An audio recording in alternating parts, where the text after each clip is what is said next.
नमस्कार, मैं हूं अतुल तिवारी। बेबाक खबर में आपका स्वागत है। और आज हम नर्मदापुरम की एक ऐसी तस्वीर आपको दिखाने वाले हैं जिसमें कि नर्मदापुरम संभागीय मुख्यालय तो बन गया है, परंतु यहाँ की जो व्यवस्थाएं हैं वो तहसील स्तर से भी गई बीती हुई है। मैं आपको दिखाना चाहता हूँ इस प्रकार। पीछे यदि आप देखें, यह जो चौराहे का सौंदर्यीकरण अब हो रहा है, ये विगत कई सालों से होने वाला था, परंतु अब इसका सौंदर्यीकरण किया गया है। पुरानी सड़कों की बात की जाए तो सड़कों पर लगातार ट्रैफिक बना हुआ है, और सड़कों का जो चौड़ीकरण का बात बीच में होने वाली थी वो भी नहीं हो पाई।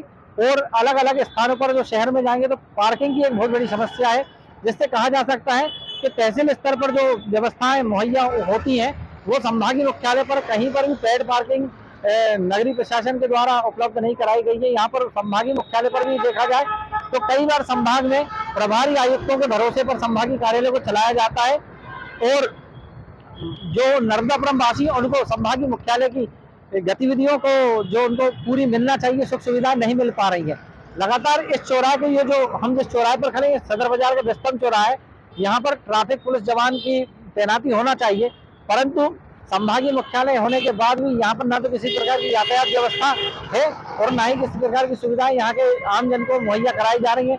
वीआईपी सड़क की भी यदि हम बात करें तो वीआईपी सड़क पर अतिक्रमण का बोलबाला है। नगर पालिका जरूर कहती है कि इन सड़कों पर हम अतिक्रमण नहीं होने देंगे, परंतु लगातार इन सड़कों पर अतिक्रमण हो रहा है, और अतिक्रमण मुहिम चलने के बाद भी इन लोगों को व्यवस्थित नहीं किया जा रहा है, जिससे ये कहा जा सकता है कि संभागीय मुख्यालय पर तहसील जैसी व्यवस्थाएं हैं। क्या नाम है आपका? केशव रेखवार। नर्मदापुरम संभागीय मुख्यालय बन गया, परंतु व्यवस्था तहसील स्तर की, क्या कहना है आपका?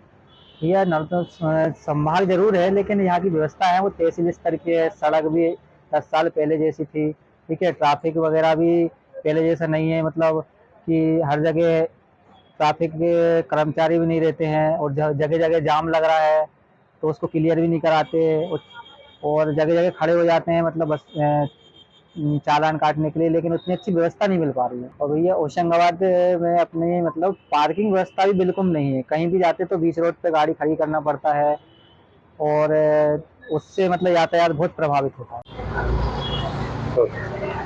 संभागीय मुख्यालय नर्मदापुरम बन गया, परंतु सुविधा तहसील से भी गई बीती है, क्या कह रहे हैं आप?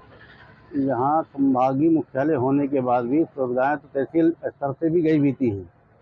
न यहाँ पार्किंग की व्यवस्था है, न रोड ढंग के हैं।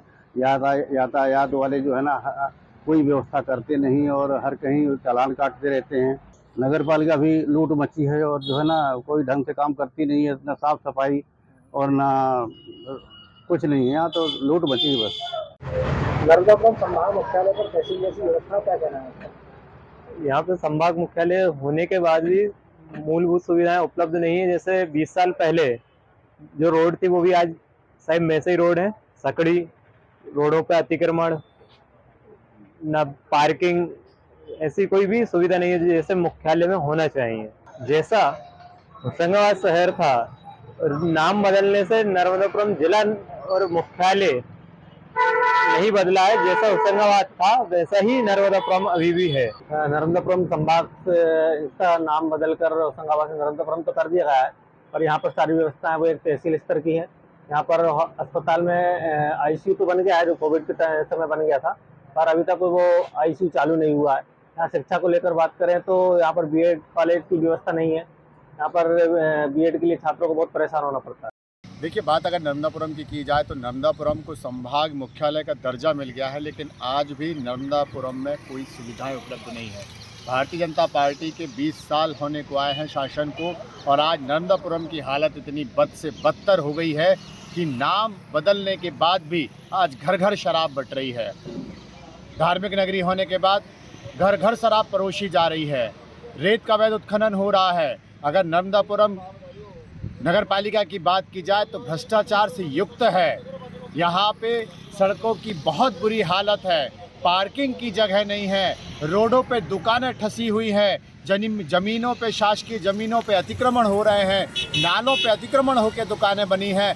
नगर पालिका और मध्य प्रदेश की भारतीय जनता पार्टी की सरकार ने भ्रष्टाचार की चरम सीमा पार कर दी है, और नर्मदापुरम में आज भी अधिकारी और कर्मचारियों की स्थिति बेहद ख़राब है। प्रभारी संभाग आयुक्त हमारे यहाँ पे है, इसलिए मध्य प्रदेश में कांग्रेस की जब सरकार बनेगी तो नर्मदापुरम का विकास बेहद अच्छे तरीके से किया जाएगा, ये हम सुनिश्चित करेंगे। अब हम आपको नर्मदापुरम संभाग की जो नगर पालिका के द्वारा बनाई गई चौपाटी, हम उसको बताना चाहते हैं।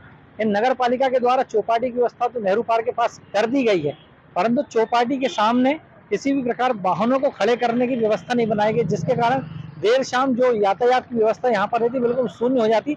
इस रोड पर लगभग आधी सड़कों तक वाहन लग जाते हैं और उनको हटाने वाला कोई नहीं रहता। यातायात पुलिस व्यवस्था भी यहाँ पर नहीं दिखाई देती, जिसके कारण कई लोग यहाँ पर परेशान होते हैं।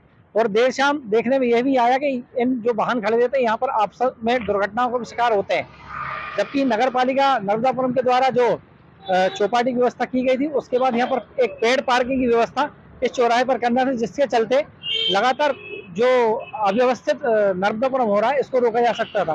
कहीं ना कहीं संभागीय मुख्यालय पर इस प्रकार की व्यवस्थाएं नगर पालिका नहीं बनाई जा रही और यातायात व्यवस्था भी सुलभ नहीं हो पा रही है। अतुल तिवारी, IBC 24 नर्मदापुरम।